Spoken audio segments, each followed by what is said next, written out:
Assalamualaikum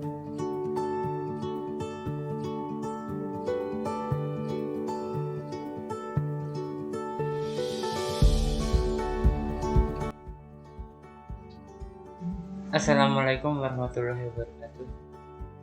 Kenalkan, nama saya Arya Pratama dengan NIM S1S12004.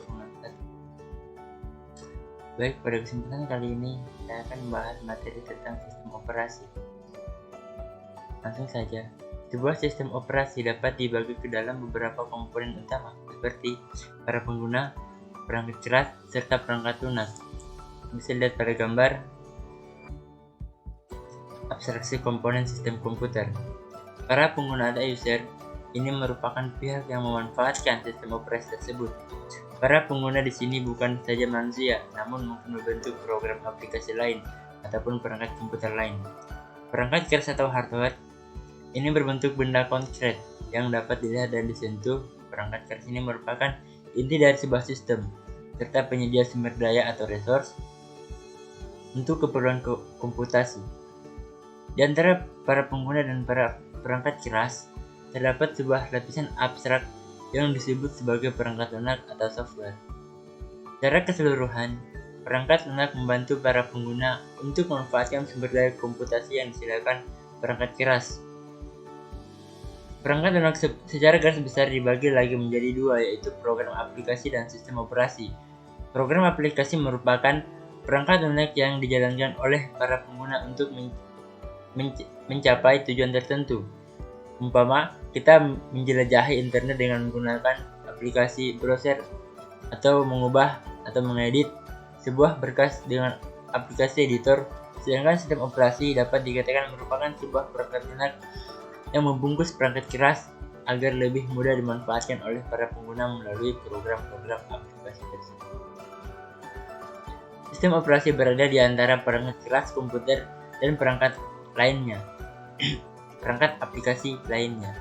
Namun, bagaimana caranya menentukan secara pasti letak perbatasan antara perangkat keras komputer dan sistem operasi, dan terutama antara perangkat lunak aplikasi dan sistem operasi. Umpamanya, apakah Internet Explorer merupakan aplikasi atau bagian dari sistem operasi? Siapakah yang berhak menentukan perbatasan tersebut? Apakah para pengguna? Apakah perlu didiskusikan habis-habisan melalui bilis? Apakah perlu diputuskan oleh sebuah pengadilan? Apakah para politis sebaiknya mengajukan sebuah rencana undang-undang sistem operasi terlebih dahulu? Secara lebih rinci, sistem operasi didefinisikan sebagai sebuah program yang mengatur perangkat keras komputer dengan menyediakan landasan untuk aplikasi yang berada di atasnya, serta bertindak sebagai penghubung antara para pengguna dan dengan perangkat keras. Sistem operasi bertugas untuk mengendalikan atau mengontrol serta mengkoordinasikan penggunaan perangkat keras untuk berbagai program aplikasi untuk bermacam-macam pengguna. Dengan demikian, sebuah sistem operasi bukan merupakan bagian dari perangkat keras dan juga bukan merupakan bagian dari perangkat lunak aplikasi komputer, apalagi tentunya bukan merupakan bagian dari para pengguna komputer. Pengertian dari sistem operasi dapat dilihat dari berbagai sudut pandang. Dari sudut pandang pengguna, sistem operasi merupakan sebagai alat untuk mempermudah penggunaan komputer. Dalam hal ini, sistem operasi seharusnya dirancang dengan mengutamakan kemudahan penggunaan dibandingkan mengutamakan kinerja ataupun utilisasi sumber daya. Sebaiknya dalam lingkungan berpengguna banyak atau multi-user, sistem operasi dapat dipandang sebagai alat untuk memaksimalkan penggunaan sumber daya komputer. Akan tetapi, pada sejumlah komputer, sudut pandang penggunaan dapat dikatakan hanya sedikit atau tidak ada sama sekali. Misalnya embedded komputer. Pada peralatan rumah tangga seperti mesin cuci dan sebagainya, mungkin saja memiliki lampu indikator untuk menunjukkan keadaan sekarang. Tetapi, sistem operasi ini dirancang untuk bekerja tanpa campur tangan pengguna. Dari sudut pandang sistem operasi dapat dianggap sebagai alat yang menempatkan sumber daya secara efisien atau resource allocator. Sistem operasi ialah manajer bagi sumber daya yang mengisi konflik permintaan sumber daya secara efisien. Sistem operasi juga mengatur eksekusi aplikasi dan operasi dari alat MK atau masukan dan keluaran. Fungsi ini dikenal juga sebagai program pengendali atau kontrol program. Lebih lagi, sistem operasi merupakan suatu bagian program yang berjalan setiap saat yang dikenal dengan istilah kernel. Dari sudut pandang tujuan sistem operasi dapat dipandang sebagai alat membuat komputer lebih nyaman digunakan atau convenient untuk menjalankan aplikasi dan menyelesaikan masalah pengguna. Tujuan lain sistem operasi ialah membuat pengguna sumber daya komputer menjadi efisien. Dapat disimpulkan bahwa sistem operasi merupakan komponen penting dari setiap sistem komputer. Akibatnya, pelajaran sistem operasi selayaknya merupakan komponen penting dari sistem pendidikan berbasis ilmu komputer. Konsep sistem operasi dapat lebih mudah dipahami jika juga memahami jenis perangkat keras yang digunakan. Demikian pula sebaliknya. Dari sejarah diketahui bahwa sistem operasi dan perangkat keras saling mempengaruhi dan saling melengkapi. Struktur dari sebuah sistem operasi sangat tergantung pada perangkat keras yang pertama kali digunakan untuk mengembangkannya. Sedangkan perkembangan perangkat keras sangat dipengaruhi dari hal-hal yang diperlukan oleh sebuah sistem operasi.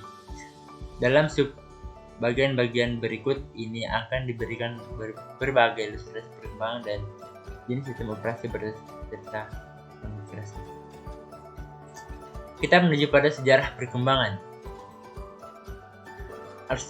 Arsitektur perangkat keras komputer tradisional terdiri dari 4 komponen utama, yaitu prosesor, memori penyimpanan, masukan atau input, dan keluaran atau output.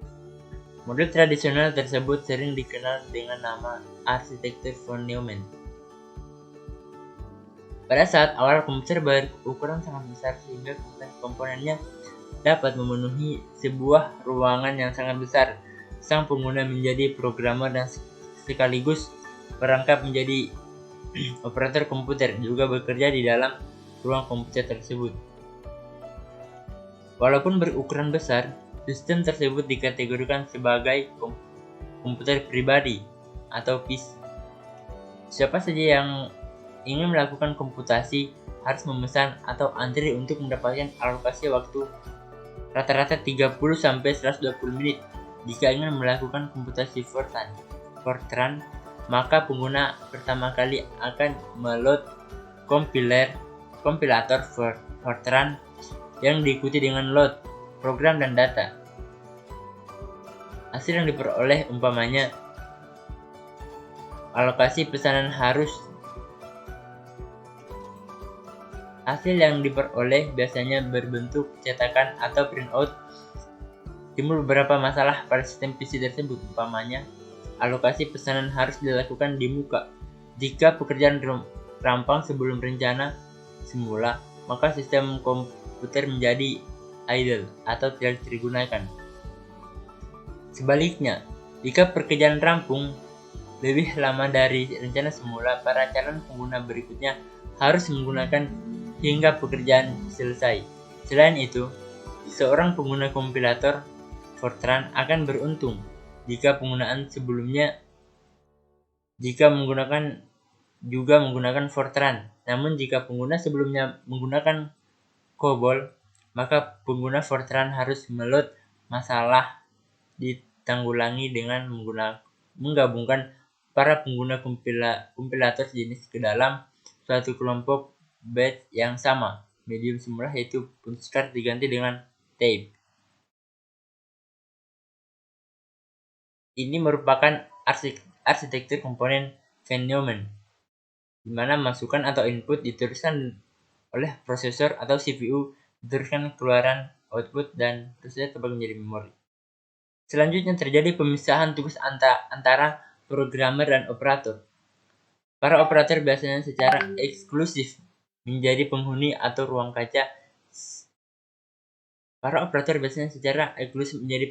kaca seberang ruang komputer. Para programmer yang merupakan pengguna atau user mengakses komputer secara tidak langsung melalui bantuan para operator para pengguna yang mempersiapkan sebuah job yang terdiri dari program aplikasi data masukan